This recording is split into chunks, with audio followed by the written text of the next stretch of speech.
चलिए स्टूडेंट्स, हम लोग प्रश्न संख्या 3.3 कर रहे थे। अगर आपको याद हो तो प्रश्न संख्या 3.3 में हमने पहला क्वेश्चन कर लिया था, दूसरा, तीसरा और चौथा। अभी हम लोग पांचवा प्रश्न करेंगे। पांचवा प्रश्न देखेंगे तो ऐसा बॉक्स टाइप का क्वेश्चन है। अब जैसे यहाँ लिखा है 1 और 140 के लिए, देखिए प्रश्न 5 है, 1 और 140 के बीच की 4 से विभाज्य प्राकृत संख्याओं का योगफल कितना है, यह ज्ञात करने के लिए निम्नलिखित कृति पूर्ण कीजिए। अब एक कृति युक्त प्रश्न है, मतलब बॉक्स टाइप का क्वेश्चन है। जो जहाँ पे कुछ चीजें छूटी हुई हैं वहां पे उसको आपको बॉक्स को भरना है। अब जैसे यहाँ पे पहला बॉक्स है 1 से 140 के बीच की 4 से विभाज्य संख्याएं। अब ये बॉक्स उसने खुद से भरा हुआ है, मतलब 1 और 140 के बीच 4 से कटने वाली संख्याएं। तो अब अगर आप 1 और 140 के बीच 4 से कटने वाली संख्याएं देखें तो कौन कौन सी संख्याएं 4 से कटेंगे। चलिए मैं लिखता हूं यहाँ पे, देखिए अगर मैं लिख देता हूं 1 2 3 4 5 6 7 8 ऐसे लिखता जाऊंगा और फिर अंत से जाऊंगा तो अंत में कौन सी संख्या देखो यहाँ पे है, शुरुआत से 1 है, अंत से 140 है, तो यहाँ आएगा 140, ऐसे 139, उससे पहले 138, ऐसा ही आता जाएगा। तो इसमें अब 138 के पहले 137, 136, ऐसे 135, इस तरीके से आगे से जाएंगे तो 1 2 3 4 5 6 7 8, और पीछे से जाएंगे तो 140, 139, 138 है यार, 137, 137, ऐसा ये 1 से लेके 140 तक की संख्या। लेकिन उसने बोला है 1 से 140 के बीच, मतलब उसमें 1 और 140 को नहीं लेना है, उसके बीच का लेना है। जब बोलेगा 1 और 140 के बीच तो समझ जाओ इन दोनों को, किनारे वाले 1 और 140 को नहीं लेना है, उसके बीच वाली संख्या लेनी है। बीच, लेकिन सारी संख्याएं नहीं लेनी है 1 और 140। देखो 1 और 140 के बीच की 4 से विभाज्य प्राकृत संख्या, मतलब इसमें से जो संख्याएं 4 से कटती हैं केवल वही लेनी है। चलिए देखते हैं कौन सी कटती है। 2 तो 4 से कटता नहीं है, 2 से 4 कटता है लेकिन 4 से 2 नहीं कटता, बराबर। अगर आप 2 में 4 का भाग दोगे तो पॉइंट में आंसर आएगा। 2 नहीं कटता, 3 नहीं कटता, पर 4 से कटता है, 4 1 के 4, 5 भी 4 से नहीं कटता, 6 भी 4 के पहाड़े में नहीं आता, 7 भी 4 के पहाड़े में नहीं। कटने का मतलब उसके पहाड़े में आना चाहिए। तो 4 के पहाड़े में 4 1 के 4 आता है, 4 दूना 8 आता है।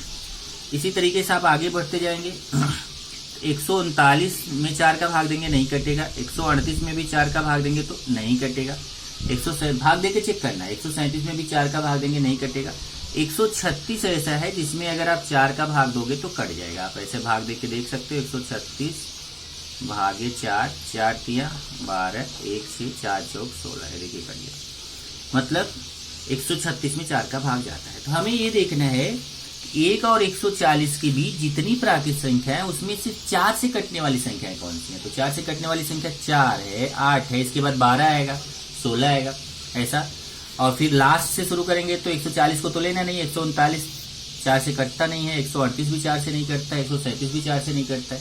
कौन 4 से कटता है? 136। तो अंतिम संख्या 4 से कटने वाली कौन सी है? 136। यहाँ देखिए 4 8 डॉट डॉट डॉट 136, इधर देखिए 4 8 डॉट डॉट डॉट 136। ये बॉक्स भी उसने खुद से बना के दिया हुआ है।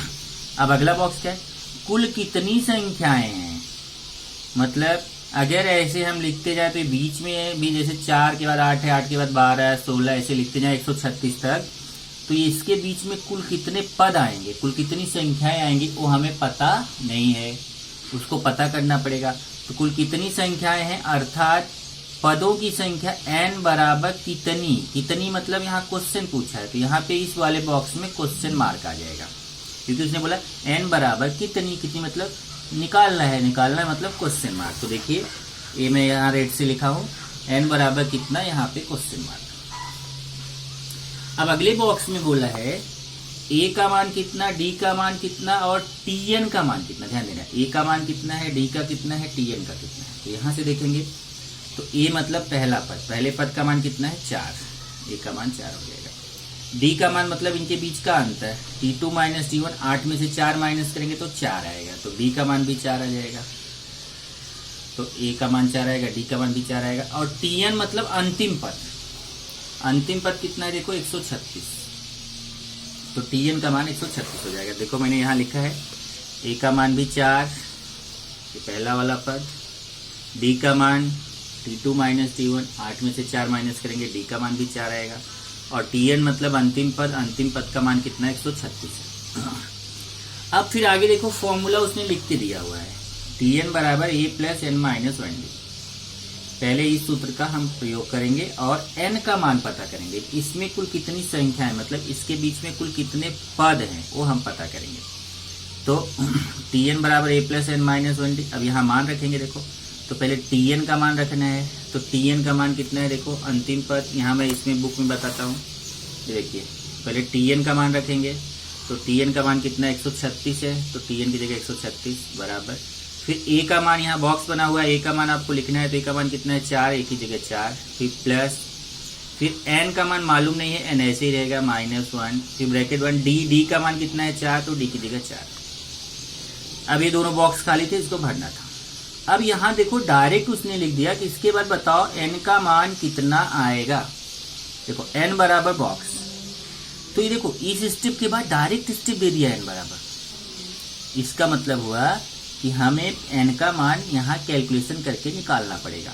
तो ध्यान से समझना, ये जो पूरा कैलकुलेशन करके n का मान आया हुआ है, इसके बीच का जो स्टेप है वो यहाँ गायब है।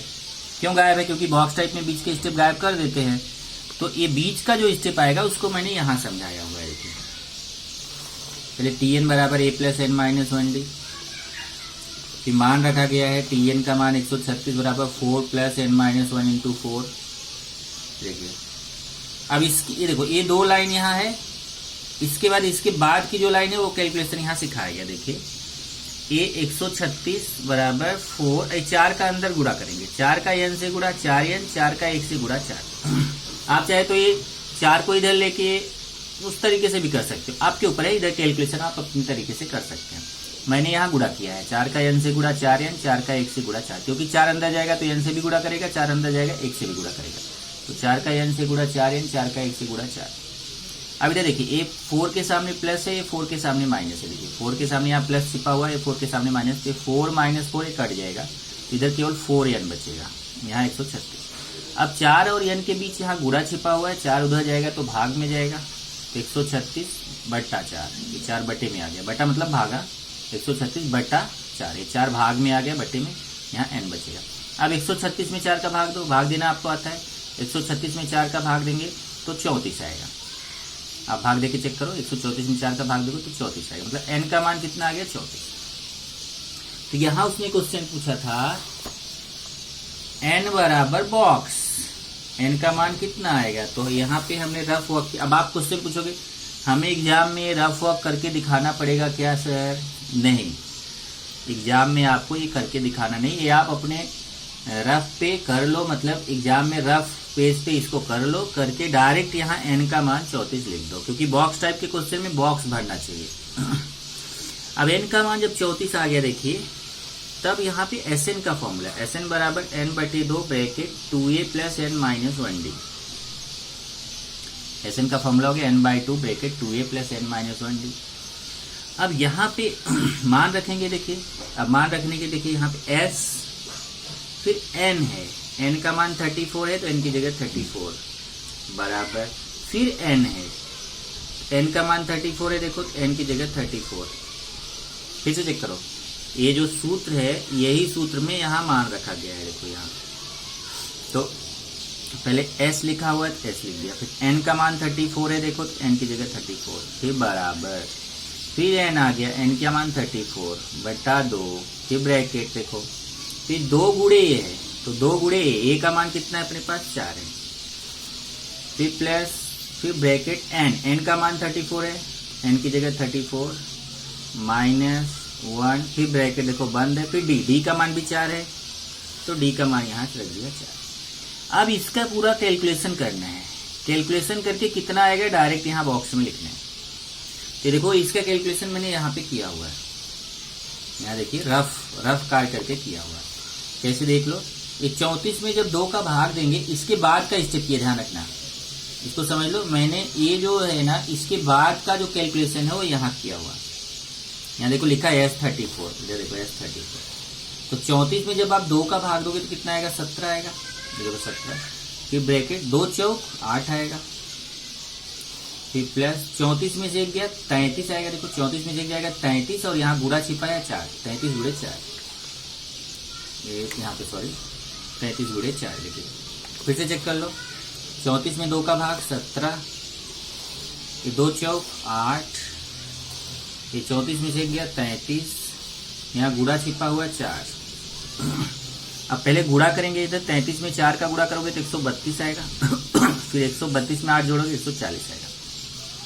फिर 140 में 17 का गुणा करोगे 2380 आएगा। इसका मतलब हमें पता चल गया कि अगर हम 1 और 140 के बीच की जो 4 से कटने वाली संख्याएं हैं उनका अगर योगफल करेंगे, उनको अगर जोड़ें तो हमें कितना आंसर आएगा, 2380। ये हो गया प्रश्न नंबर 5। अब प्रश्न 6 है, किसी अंकगणितीय श्रृंखला के प्रथम 55 पदों का योगफल 3300 हो, उस श्रृंखला का 28वां पद ज्ञात करो। अब देखिए दिया क्या है, निकालना क्या है।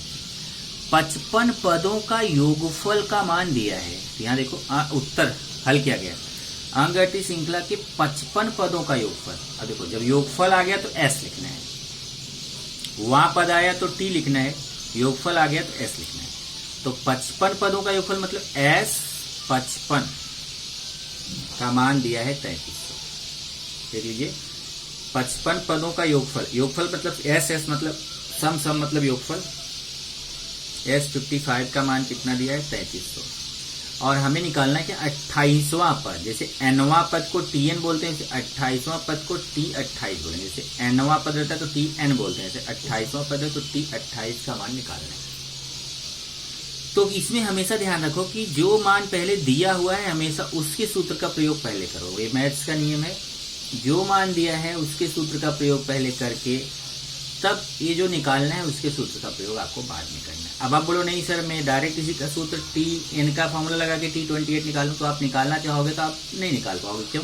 क्योंकि इसमें आपको A और D का मान मालूम नहीं है, तो आप मान रखोगे कैसे। इसलिए पहले जो मान दिया गया उसका यूज करेंगे। पहले हम Sn का फॉर्मूला लगाएंगे, क्योंकि S55 Sn के जैसा है। Sn का फॉर्मूला होता है Sn बराबर n/2, आपको याद होगा, ब्रैकेट 2a + n - 1d। याद नहीं है तो याद करो, क्योंकि बिना फॉर्मूले के फिर एक कदम नहीं चल सकते। Sn बराबर n/2 bracket 2a + n - 1d। अब देखो ए तो सूत्र हो गया, सूत्र से अब यहाँ मान रखूंगा S55, यहाँ लिख दिया S55 बराबर, तो n का मान 55 हो गया। यहाँ समझ में आ गया n का मान कितना है, 55 है। तो यहाँ देखो n की जगह 55/2 फिर ब्रैकेट 2a प्लस फिर n आ गया, n का मान 55 है तो यहाँ n का मान 55 - 1d। अब आप बोलोगे a और d का मान क्यों नहीं रखा, हमें मालूम नहीं है a और d का मान।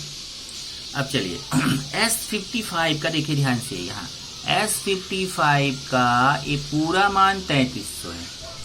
S55 का पूरा मान 3300 है, मतलब S55 को हटा के वहां 3300 लिखेंगे। देखिए S55 को हटा के वहां 3300 लिख दिया, बराबर 55/2 2a प्लस 55 में से एक गया 54d। अब इसके बाद का स्टेप बहुत इंपॉर्टेंट, ध्यान से समझना।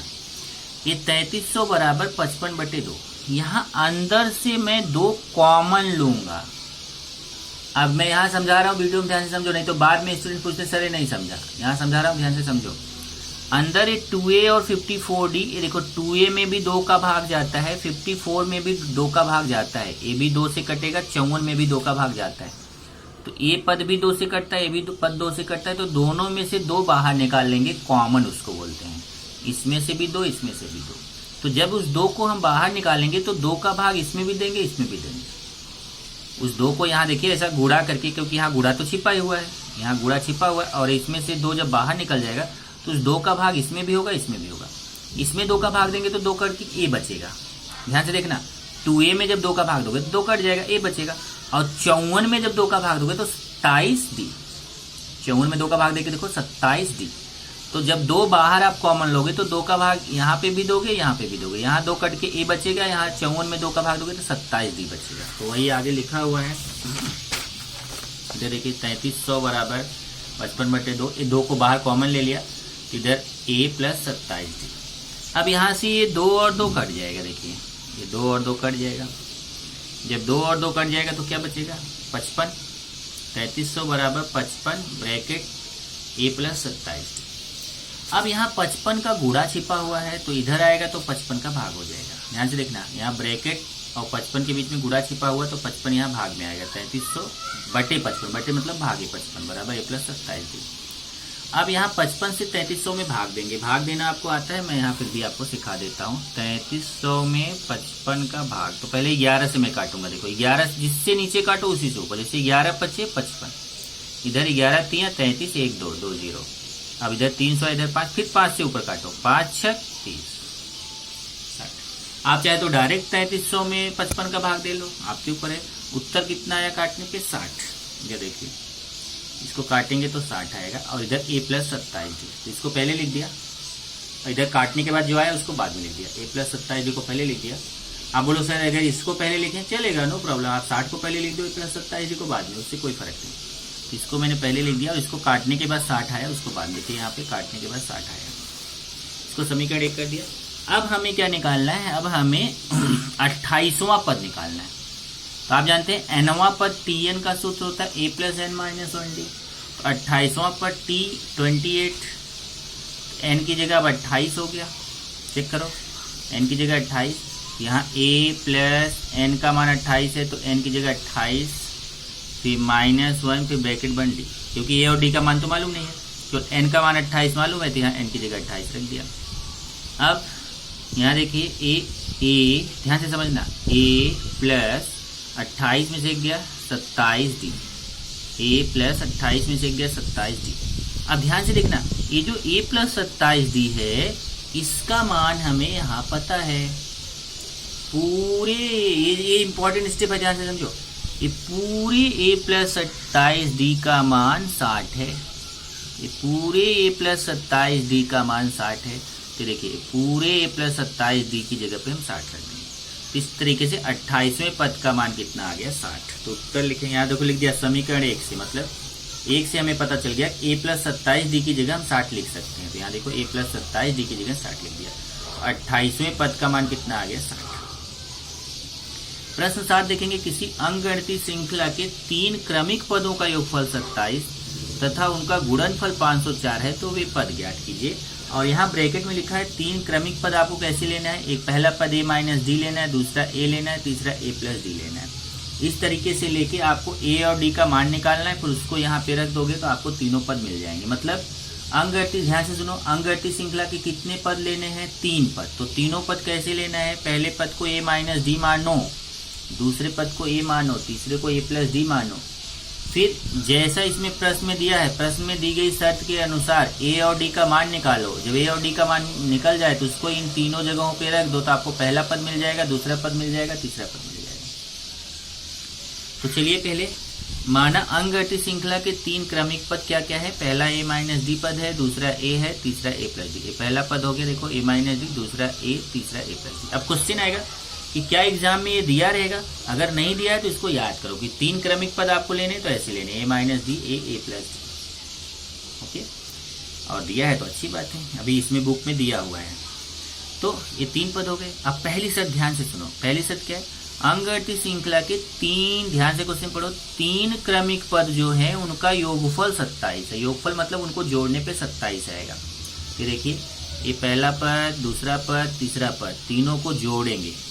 पहला पद प्लस दूसरा पद प्लस तीसरा पद, तीनों जोड़ के बराबर 27। अब आप बोलेंगे ये दोनों में ब्रैकेट लगाया, इसमें क्यों नहीं लगाया। जब अगर 2 पद है तो ब्रैकेट आप लगा सकते हो और लगाना चाहिए।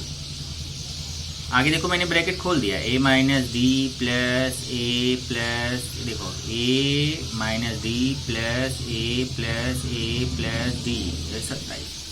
अब आप बोलोगे जब ये ब्रैकेट ओपन ही करना था तो ये स्टेप बढ़ाया क्यों ब्रैकेट लगा के। तो ध्यान रखो कि कब क्या रहता है, अगर बीच में यहाँ प्लस है तब तो फिर ब्रैकेट ओपन करोगे तो कुछ फर्क नहीं होगा, लेकिन अगर कभी यहाँ माइनस रहता है तो फर्क हो जाता है, क्योंकि माइनस अंदर जाके चिन्ह बदलता है। इसलिए ब्रैकेट लगाना जो है सुविधाजनक होता है। बाकी आप यहाँ पे अभी यहाँ पे नहीं लगाओगे, आप डायरेक्ट स्टेप लिखोगे चलेगा। अब यहाँ ध्यान से देखना, ये डी के सामने माइनस है और ये डी के सामने प्लस है। ध्यान से देखो, ये डी के सामने माइनस है, डी के सामने प्लस है। ध्यान से देखो, ये डी के सामने माइनस, डी के सामने प्लस, तो ये डी और डी कट जाएगा तो बचेगा क्या, ए, तीनों के सामने प्लस है, प्लस ए प्लस ए प्लस ए, तीन बार जोड़ेंगे तो 3a हो जाएगा, यहाँ हो जाएगा 3a और ये 27। फिर 3 का गुणा है उस तरफ जाके भाग हो जाएगा, यहाँ ये बचेगा 27/3, 3 9 27, ए का मान 9 आएगा। अब जब ए का मान आ गया तो अब दूसरी शर्त पे चलते हैं। दूसरी शर्त क्या है कि उनका गुणनफल 504 है। देखिए उन तीनों संख्याओं का गुणनफल कितना है, 504। तब यही तीनों संख्याओं का गुणा करेंगे, पहला पद गुणे दूसरा पद गुणे तीसरा पद। यहाँ जोड़े थे क्योंकि योगफल बोला था, तो यहाँ देखो तीनों पदों को जोड़ा गया था, प्लस किया गया था। और अब यहाँ पे जब गुणनफल बोला है तो तीनों के बीच गुणा लगाएंगे। देखो पहला पद गुणे दूसरा पद गुणे तीसरा पद बराबर 504। तीनों का गुणा कितना है, 504। अब चलिए ए का मान हमें मालूम हो चुका है तो हम ए का मान रख देते हैं। देखो ए का मान 9 ऋण डी का मान मालूम नहीं है, गुणे फिर ए का मान 9 है, फिर गुणे फिर ए का मान 9 है, प्लस डी बराबर 504। अब यहाँ से ये जो 9 गुणा में है उसको मैं उधर लेके जा सकता हूँ, क्योंकि 9 गुणा में है तो उधर भाग में जाएगा। इधर बचेगा 9 ऋण डी 9 धन डी। देखो 9 माइनस डी 9 प्लस डी, और उधर 9a भाग में चला गया। अब यहाँ एक फॉर्मूला लग रहा है, आप बहुत छोटी क्लासेस से पढ़ते आए हो। अगर एक ब्रैकेट में a प्लस बी है, दूसरे ब्रैकेट में a माइनस बी है, तो ये होता है a square minus B square. यहाँ देखिए ये a इसी के सूत्र के जैसा ही है। देखो a की जगह हमारा 9 है और b की जगह d है, तो जैसे इनका हो गया a square minus B square, वैसे हमारा हो जाएगा 9 स्क्वायर माइनस डी स्क्वायर। देख लो a plus B A minus B, हमारा 9 माइनस डी 9 प्लस डी। वैसे ये माइनस मेरा पहले है, प्लस बाद में, उससे कोई फर्क नहीं है गुणा में। तो यहाँ जैसे देखो हो गया a plus B A minus B क्या होता है, a स्क्वायर फिर बीच में माइनस फिर बी स्क्वायर, वैसे हमारा 9 स्क्वायर फिर बीच में माइनस डी स्क्वायर, ये 56। ये फॉर्मूला लगा यहाँ। अब 9 का स्क्वायर कितना होगा, 81, और माइनस डी का स्क्वायर ऐसे ही रहेगा 56। अब यहाँ से इसको हल करना है। ध्यान से देखो मैंने कैसे हल किया, आप अपने तरीके से कर सकते हो। जैसे माइनस डी स्क्वायर में उधर लेके चला गया, जिससे वो प्लस हो गया। देखो डी स्क्वायर के सामने माइनस था, उधर जाके प्लस हो गया, और ये 56 के सामने प्लस था, इधर आके माइनस हो गया। 81 अपनी जगह है, ये 56 के सामने प्लस था, इधर आके माइनस, और डी स्क्वायर के सामने माइनस था, उधर जाके प्लस। 81 में से 56 हम घटाएंगे तो 25 आएगा, तो डी स्क्वायर बराबर 25 आ जाएगा। डी स्क्वायर बराबर 25। अब लिखेंगे वर्गमूल लेने पर। वर्गमूल लेते क्यों है, अगर कभी भी स्क्वायर लगा है उसको हटाना है तो हमेशा वर्गमूल लिया जाता है। तो यहाँ देखिए स्क्वायर लगा है उसको हटाना है तो हम क्या लेंगे, वर्गमूल। तो यहाँ वर्गमूल लेंगे तो स्क्वायर हट जाएगा। लेकिन ध्यान रखो वर्गमूल लेने पे जिसके ऊपर स्क्वायर लगा रहता है उसका स्क्वायर तो हट जाता है। जैसे डी के ऊपर स्क्वायर लगा हट जाएगा, लेकिन जिसके ऊपर स्क्वायर नहीं लगा रहता है उसके ऊपर करड़ी लग जाता है। जिसके ऊपर स्क्वायर है जब आप वर्गमूल लोगे तो उसका स्क्वायर तो हट जाएगा, लेकिन जिसके ऊपर स्क्वायर नहीं है उसकी करड़ी लग जाएगा, और आगे लगता है प्लस माइनस। ये नियम होता है, कभी भी ध्यान रखो। अगर ऐसे है एक्स स्क्वायर बराबर वाई, तो एक्स बराबर हो जाएगा प्लस माइनस करड़ी में वाई। ये नोट कर लो इसको, इधर से स्क्वायर हटेगा तो करड़ी में जाएगा, इधर प्लस माइनस लग जाएगा। मतलब प्लस चिन्ह भी सही है, माइनस चिन्ह भी सही है। तब देखो यहाँ पे d बराबर प्लस माइनस 25 का वर्गमूल हम जानते हैं। 25 का वर्गमूल कितना होता है, 5 होता है। इस तरीके से d के दो मान आ गए। d का मान एक +5 आ गया, एक -5 आ गया, पर a का मान एक ही आया। देखो a का मान केवल 9 आया है, लेकिन d का मान जो है वो +5 भी आया है, -5 भी आया है। तो हम क्या करेंगे, a का मान दोनों बार यही लेंगे 9, और d का मान हम अलग अलग लेंगे। ये देखो a का मान 9 लिया, लेकिन d का मान एक बार +5 लिया, और यहाँ देखिए फिर a का मान 9 ही लिया, लेकिन d का मान -5। मतलब a का मान दोनों जगह 9 लेना है, लेकिन d का मान एक बार +5 लेना है, एक बार -5। फिर इस मान को हमें इसमें रखना है। पहला पद a माइनस डी मिलेगा, दूसरा a, तीसरा a प्लस डी मिलेगा। तो पहला पद देखो क्या हो गया, a माइनस डी। a का मान कितना है 9, माइनस d का मान कितना है 5, 9 में से 5 गया 4, यहाँ बराबर है। यहाँ ये बराबर है। फिर दूसरा पद क्या है, दूसरा पद देखो a है, दूसरा पद a है, तीसरा a प्लस डी है। तो दूसरा पद हो गया a का मान कितना है 9, a की जगह 9। तीसरा पद a प्लस डी है, अब a का मान कितना है 9 प्लस d का मान कितना है 5, 9 में 5 जोड़ा तो 14। अब इसमें निकालेंगे, अगर a का मान 9 d का मान ऋण 5 हो तो कितना आएगा, पहला पद a माइनस डी, ए का मान कितना है 9 और फिर सूत्र वाला माइनस, फिर डी का मान -5। ध्यान देना ये सूत्र में माइनस था और डी का मान भी -5 है, तो इसको ब्रैकेट में कर देंगे क्योंकि दो माइनस एक साथ नहीं आनी चाहिए। तब ये गुणा हो जाएगा इसका 9 और ये माइनस माइनस का गुणा होके प्लस हो जाएगा 5 और 9 5 14। दूसरा पद क्या है ए मतलब 9। तीसरा पद क्या है ए प्लस डी, देखो यही है A minus D A plus D, A minus D A plus D. A का मान कितना है 9, फिर बीच वाला प्लस, फिर डी का मान कितना है -5। अब यहाँ 9 ये प्लस और माइनस का गुणा हो जाएगा, जैसे यहाँ माइनस और माइनस का गुणा प्लस हुआ था वैसे प्लस और माइनस का गुणा क्या होता है -5। 9 में से 5 गया 4। इस तरीके से अंगरती श्रृंखला का यहाँ पे 3 पद देखेंगे तो पहला पद कितना है, पहला पद 4 है, दूसरा 9 है, तीसरा 14 है। तो देखिए 4 9 14। और इस उत्तर से देखेंगे तो पहला पद 14 है, दूसरा पद 9 है, तीसरा पद 4 है। इसका मतलब अंगरती श्रृंखला का 3 पद 4 9 14 हो सकता है या फिर 14 9 4 हो सकता है। अब प्रश्न 8 देखते हैं। अब इसमें देखो 3 पद लिए गए थे, अंगरती श्रृंखला के 3 क्रमिक पद, और इसमें क्वेश्चन किया है, आप जरा बुक में भी देखते जाओ नहीं तो आप सोचोगे देखो यहाँ पे ये 3 पद दिए गए थे। अब इसमें 8वां क्वेश्चन है किसी अंगरती श्रृंखला के 4 क्रमिक पद। अब इसमें 3 क्रमिक पद थे, इसमें 4 क्रमिक पदों का योगफल 12 है तथा उन 4 क्रमिक पदों में से तृतीय और चतुर्थ पद का योगफल 14 है, तो वे 4 पद ज्ञात कीजिए। अब देखिए 4 पद कैसे लेने हैं, यहाँ दिया हुआ है, ये पहला पद है, दूसरा है, तीसरा है, चौथा। तो माना अंगरती श्रृंखला का पहला पद ए माइनस डी, दूसरा ए, तीसरा ए प्लस डी और चौथा पद ए प्लस 2डी है। 4 पद हो गए। तो देखो यहाँ पे माना अंगरती श्रृंखला के 4 पद ए minus D, A plus D, A plus 2डी है।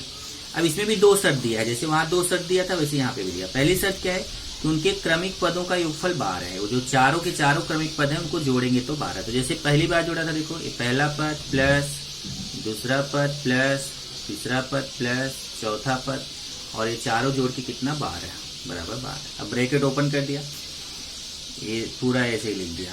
फिर यहाँ ध्यान से देखना ये माइनस डी और प्लस डी ये कट जाएगा क्योंकि डी के सामने माइनस है, डी के सामने प्लस। इधर देखिए ए कितनी बार है 1 2 3 4, 4 बार ए है तो 4 ए हो जाएगा। 1 2 3 4, 4 बार ए है तो 4 ए, और ये कितना है 2डी, तो 4a हो जाएगा और ये 2d बराबर 12। अब इसमें भी 2 का भाग जा रहा है, इसमें भी 2 का भाग जा रहा है, इसमें भी 2 का भाग, सब 2 से कट रहे हैं तो लिख दिया 2 से भाग देने पर। तो 2 से इसको भी काटेंगे, इसको भी, इसको भी। इसको 2 से काटेंगे 2 दूना 4, 2a आएगा। इसको 2 से काटेंगे 2 कट जाएगा, d आएगा। 12 में 2 का भाग देंगे तो 6। देखो 4 में 2 का भाग देंगे तो 2 आएगा, इधर 2 कट जाएगा d, और 12 में 2 का भाग देंगे तो 6। इस समीकरण 1 बन गया। अब दूसरी शर्त देखेंगे। दूसरी शर्त क्या है, तृतीय और चतुर्थ पद का योगफल 14 है। अब देखिए तृतीय मतलब तीसरा पद और चौथा पद का योगफल कितना है 14। तो देखो तीसरा पद प्लस चौथा पद, तीसरा पद प्लस चौथा पद बराबर 14। अब ब्रैकेट ओपन कर देंगे। अब a और a जोड़ के 2a हो जाएगा, d और 2d जोड़ के 3d हो जाएगा। ध्यान रखना यहाँ 1d है और 2d है, 2d और 1d कितना हो जाएगा 3d। यहाँ a के कितना हो जाएगा 2a। तो ये आपका दूसरा समीकरण बन गया। इन दोनों समीकरणों को हल करना है। कैसे हल करेंगे, आपने पढ़ा है गुणांक समान करने की निरसन पद्धति 9th में, उसी पद्धति से हम इसको हल करने चल रहे हैं। आप चाहे तो मान रखने की पद्धति से भी कर सकते हैं। इधर देखिए इधर 2a है, इधर भी 2a है, गुणांक समान है पर दोनों के सामने प्लस है तो अपने आप नहीं कटेगा, तो चिन्ह बदलना पड़ेगा क्योंकि 2a के सामने यहाँ पे भी प्लस है, यहाँ पे भी प्लस, और चिन्ह बदलना हो तो लिखते हैं घटाने पर। तो समीकरण 1 और 2 को घटाने पर, तो पहले समीकरण 1 लिखा, उसके नीचे समीकरण 2 लिखा। इधर देखिए 2a plus D equal to 6, समीकरण 1 लिख दिया, उसके नीचे समीकरण 2 2a plus 3d equal to 14। अब घटाने पर लिखते चिन्ह बदल जाता है, 2a के सामने प्लस है तो माइनस हो जाएगा, 3d के सामने प्लस है माइनस हो जाएगा, 14 के सामने प्लस है माइनस हो जाएगा। अभी 2a के सामने प्लस है, 2a का चिन्ह बदल के माइनस हो गया तो 2a कट जाएगा। अब यहाँ d के सामने प्लस है, 3d के सामने माइनस है, तो प्लस और माइनस घटता है बड़ी संख्या का चिन्ह। 3d में d जाएगा तो 2d आएगा, और बड़ी संख्या 3d के सामने माइनस है तो माइनस। ऐसे 6 के सामने प्लस है, 14 के सामने माइनस है, तो प्लस माइनस घटता है बड़ी संख्या का चिन्ह। 14 में 6 गए 8, बड़ी संख्या 14 के सामने माइनस है तो माइनस। फिर d बराबर ये ऋण 2 का यहाँ गुणा है, उधर जाके ऋण 2 का भाग हो जाएगा। देखो ऋण 8 में ऋण 2 का भाग, ऋण ऋण कट जाएगा, 2 चौक 8, d का मान 4 आ गया। अब d का मान 4 आया तो d का मान आप समीकरण 1 में भी रख सकते हो, 2 में भी रख सकते हो, तो आपको a का मान मिल जाएगा। मान लो हमें d का मान जो 4 आया इसको समीकरण 1 में रख दिया, 2a plus D equal to 6 में रख दिया। ये देखिए d का मान समीकरण 1 में रखने पर समीकरण 1 लिख दिया, 2a plus D equal to 6। यहाँ d का मान 4 है तो d का मान 4 रख दिया, +4 उधर जाके -4 हो जाएगा, 6 में से 4 गया 2, और 2 का गुणा उधर जाके भाग हो जाएगा, 2 1 के 2, ए का मान 1 आएगा। अब ए का मान 1 आ गया, डी का मान 4 आ गया, तो हम पहला पद, दूसरा पद, तीसरा पद, चौथा पद चारों निकाल सकते हैं। पहला पद क्या है, a माइनस डी, तो देखो पहला पद a माइनस डी, ए का मान 1 माइनस डी का मान 4, प्लस माइनस घटता बड़ी संख्या का चिन्ह, 4 में से 1 गया 3, बड़ी संख्या के सामने माइनस। और दूसरा पद क्या है, देखो दूसरा पद a है, दूसरा पद a मतलब 1। फिर तीसरा पद क्या है, a प्लस डी, तीसरा पद a प्लस डी, ए का मान 1 प्लस डी का मान 4, 1 में 4 जोड़ा तो 5। चौथा पद क्या है, a plus 2d, a plus 2d, ए का मान a प्लस 2d, ए का मान कितना है 1, ए का मान 1 प्लस 2, बीच में गुणा छिपा हुआ है, डी का मान 4, पहले गुणा फिर जोड़, 2 चौक 8, देखो 1 प्लस पहले गुणा, 4 दूना 8, 8 में जोड़ेंगे 9, तो 4 पद मिल गए। पहला पद -3, दूसरा 1, तीसरा 5, चौथा 9, ये 4 पद मिल गए। लास्ट क्वेश्चन है, किसी अंकगणित श्रृंखला का 9वां पद शून्य हो, 29वां पद 19वें पद का दुगुना होगा, सिद्ध कीजिए। ये देखिए दिया हुआ है कि 9वां पद शून्य है और हमें सिद्ध करना है कि 29वां पद का मान 19वें पद का दुगुना रहेगा। तो पहले हम इसका यूज करेंगे जो 9वां पद शून्य है। अंकगणित श्रृंखला का 9वां पद मतलब T9, जैसे nवां पद का Tn होता है वैसे 9वां पद का T9 का मान शून्य दिया है, तो सूत्र क्या है Tn का a plus n minus 1d, और Tn की जगह हम T9 लेंगे तो n का मान 9 हो जाएगा, a प्लस n का मान 9, क्योंकि n का मान 9 है, 9 ऋण 1 d, ये हो जाएगा a। अब T9 का पूरा मान दिया, देखो ध्यान से, T9 का मान दिया 0, तो हम T9 को हटा के वहाँ 0 लिखेंगे यार, देखो T9 को हटा के वहाँ 0 लिख दिया, a प्लस 9 में से 1 गया 8d। अब यहाँ से देखो प्लस 8d इधर आके माइनस 8d हो जाएगा, 8d प्लस है, इधर आके क्या हो जाएगा माइनस। अब आप बोलोगे 0 कहाँ गया, जब तक यहाँ कोई नहीं है तब तक 0 है, अगर कोई भी आ गया तो 0 हट जाता है, प्लस 8d इधर आके माइनस 8d हो गया इधर a। तो इस तरीके से a का मान आ गया माइनस 8d, a का मान कितना मिल गया माइनस 8d, तो समीकरण 1 हो गया। अब हम 19वां पद निकालेंगे और 29वां पद निकालेंगे और दिखाएंगे कि 19वें पद का मान 29वें पद के मान का दुगुना है। कैसे जरा देखिए, पहले 19वां पद निकाला T19, तो क्या सूत्र होगा, यही वाले सूत्र में रखेंगे a प्लस, अब यहाँ देखो n का मान 19 है, 19 माइनस 1d, अब a प्लस 19 में से 1 गया 18d, और यहाँ देखो a का मान ऋण 8d है, ध्यान से देखो a का मान ऋण 8d है, तो a की जगह ऋण 8, यहाँ d ऋण 8d रख दिया। ध्यान से देखो a का मान ऋण 8d रख दिया, यहाँ चाहो तो आप लिख सकते हो समीकरण 1 से a की जगह ऋण 8d, a की जगह ऋण 8d रख दिया।